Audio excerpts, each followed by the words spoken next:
The question of Ruto's popularity and his ability to retain his seat in 2027 is one that is still being discussed. While William Ruto maintains that he's going to sweep the opposition, and he says that he knows very well the kind of test that he was given and he believes he will pass it. The opposition is saying that William Ruto will be defeated very early in the morning because he has lost touch with the Kenyans. In fact, Rigathi today told William Ruto that when you see people running around, don't try to reduce it to a Kikuyu affair. Majority of Kenyans regret that you are their president. Amid all this kind of argument, depending on which side of the divide that you're supporting, I want us to look at certain realities so that it is not Rigathi's word against Ruto's word. And I want us to look at William Ruto himself, the way he conducts his politics. If you want to know that you are popular, one of the very litmus tests is when you are attending a rally. A popular leader, for example, many a times, I'm not saying always, but many a times, when Rigathi says that he will be in Bungoma, for example, the people or the crowds will be organic. The one-time crowd, the cousins, are always organic.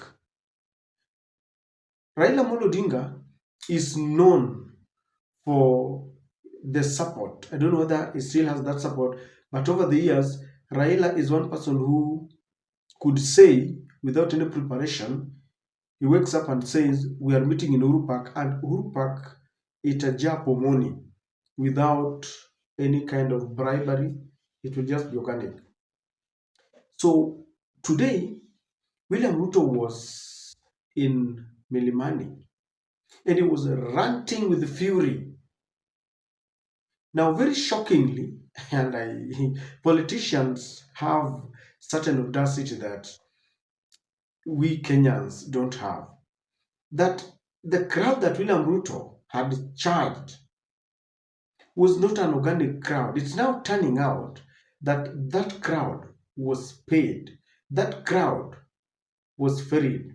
And it is not the first time, because we've seen in many of Ruto's tour or rallies that are organized by his allies. Those rallies always have yellow buses from schools to show that he's popular. Now William Ruto is very unlucky because he wants to play his politics, imagining that we are still in the Moi era. That's why he keeps on asking, oh, Kibaki was in power, Uhuru was in power, kwa nini hamkusumbua? And I've always maintained that William Ruto must understand that technology has advanced, social media has advanced compared to the era of Uhuru Kenyatta and Kibaki. Today, that was proved. William Ruto had actually paid this crowd here that I want us to look at, because at some time there was a very bitter controversy between the forces of change and the forces of status quo. I want us to begin by looking at these youths in motorbikes that will always escort William Ruto. If the rally is in Nairobi, they will go to Kasarani, they will be in Kayole, they will go to Ngong. I think they are being fueled and given. Can you take a look? These people are very angry. You just wait. I think he's coming on this side. You just wait. He will come out. He's going to come out.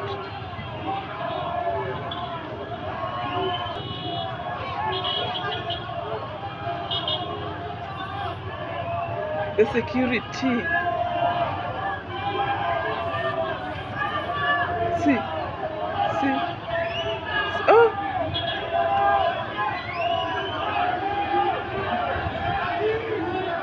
I think he's here. He's here.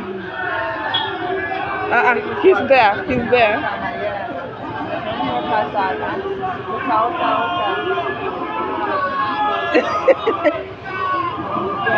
Yeah, he's gone. Oh my God, that's it. So those are youths mostly in motorbikes. And by the way, most of those youths are goons. Whenever they pass around, they will be snatching people their phones. I once encountered them and I saw the way they deal with people. It's a sad situation. So you can imagine William Ruto was ranting, how he was annoyed talking about the position. Then came this one here of our very innocent women, mothers and sisters. Kindly take a look and you will sympathize.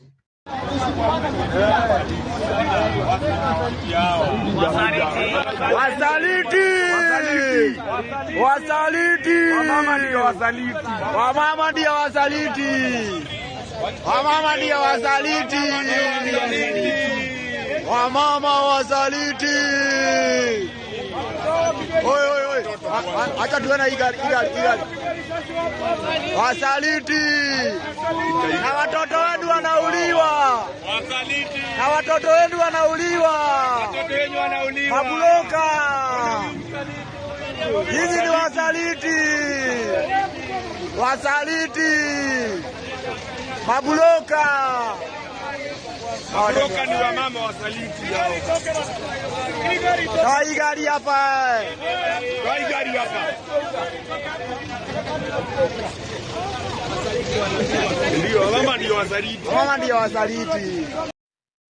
You can imagine, those are our mothers. And I like the fact that some youths confronted them. And it is very painful because the youths were telling them, nyinyi ndio wasaliti na watoto wenu wanakufa. Can you imagine a government that we now know that there is a squad that has been formed specifically to deal with our youths? That squad in Subaru, because now it is no longer rumor. Both in mainstream media and social media, we have seen, and the Subarus have been captured with heartless, faceless, masked men that have got only one duty: to kill people. So this got my attention, ladies and gentlemen. And the reason why I'm saying that William Ruto himself knows very well that is unpopular. And the reason why, ladies and gentlemen, I say that William Ruto himself knows that is very unpopular is because he's ferrying people to rallies. If you know, na uko na imani ya kwamba you are very popular, you have got no business sending people, ferrying people to your rallies. It only means that William Ruto is so much concerned about perception rather than reality. He wants to show that he's popular, yet the reality on the ground is that he has lost touch. The most painful thing about this is that we have got women and youth who, to me, are very idle, not because they want, but because there are no opportunities. And while Ruto was there, Ruto had the audacity of telling people that, you know, the opposition is making a lot of noise, and it was saying that hawa youths ambao hawana kazi haikuanza na yeye. This issue of unemployment has been there over the years, which could be true, but this is not something to tell our youths and women. Listen to the messaging. Unajua watu wanataka kududanganya ni kama hawa vijana walikosa kazi ati wakati mimi nimekuwa rais. Mimi nataka niwaulize, kwani vijana wote Kenya hii walikuwa na kazi kabla ya mimi kuwa rais? Tuache upuzi bwana.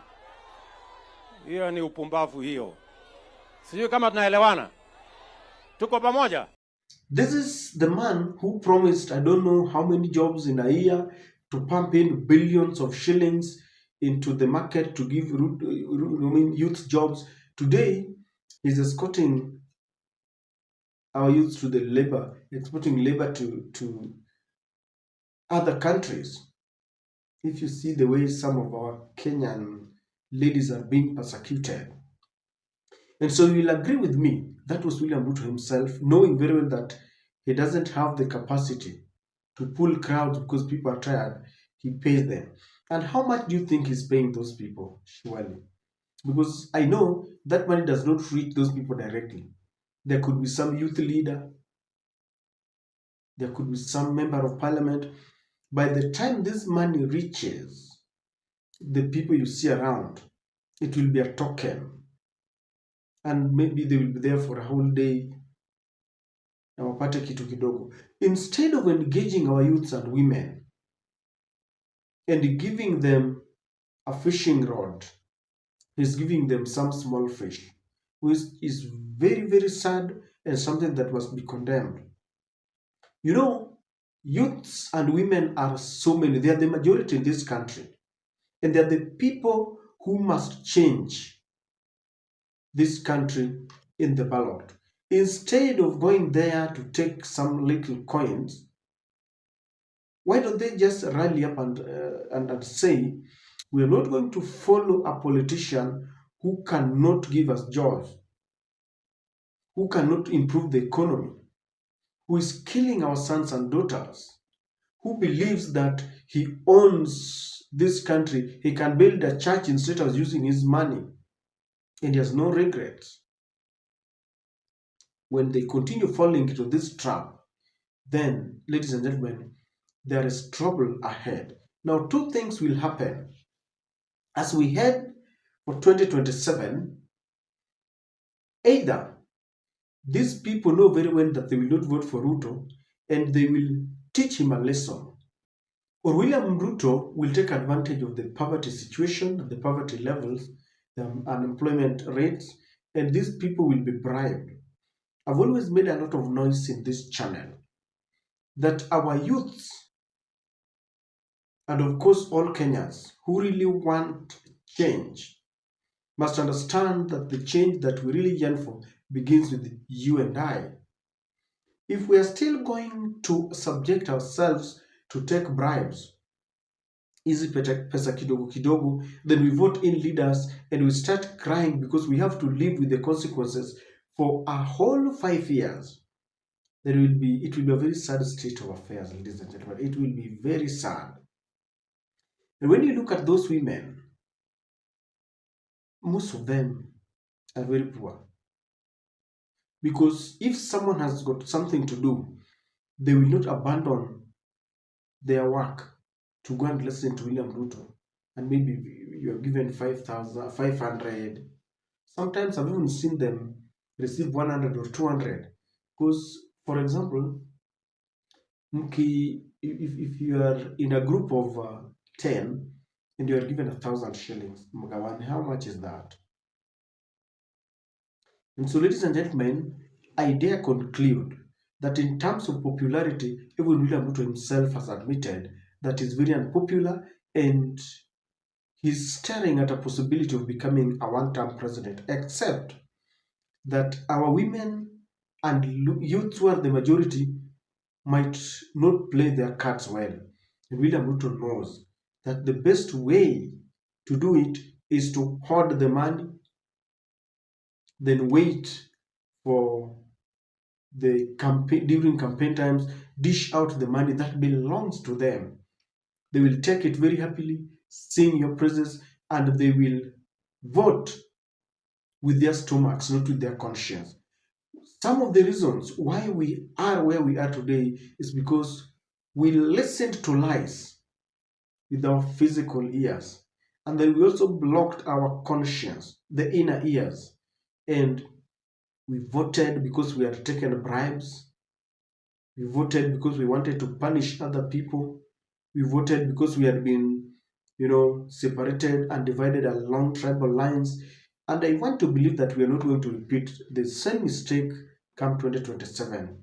Otherwise, it will be a cycle of crying and gnashing of teeth every election year.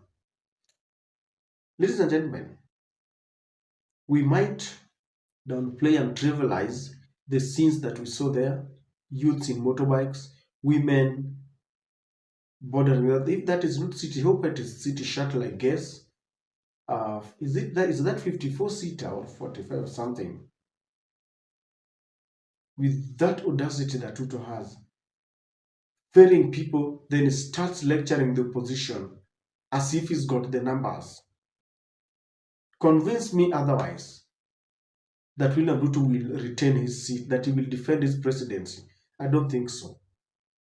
I do not think so. Ladies and gentlemen, it is a sad state of affairs, but I like the youths who said, nyinyi ni wasaliti, watoto wenyu wanakufa na bado mnaendelea kupewa pesa. No wonder watu wanapiga kelele, kumbe ni pesa. What we have seen, the political theatrics. I still just wonder how Ruto gets the courage of lecturing other Kenyans when he knows very well that the crowd that is there is not his. Those are crowds that have been bought like a borrowed dress. Kipewa nguo uende nayo mahali, maybe safari, usiringe sana, si yako, because itarudi kwa wenyewe. So Ruto asitulete here lecture people, and he knows very well those are not his. Ladies and gentlemen, as Rigathi said it, let us teach this government a lesson in 2027 through the constitutional means, as I've always said. Rigathi made it clear that no one wants to overturn Ruto's government. So I hope that ends it. Let them look for something else. Let them look for something else. That's my take.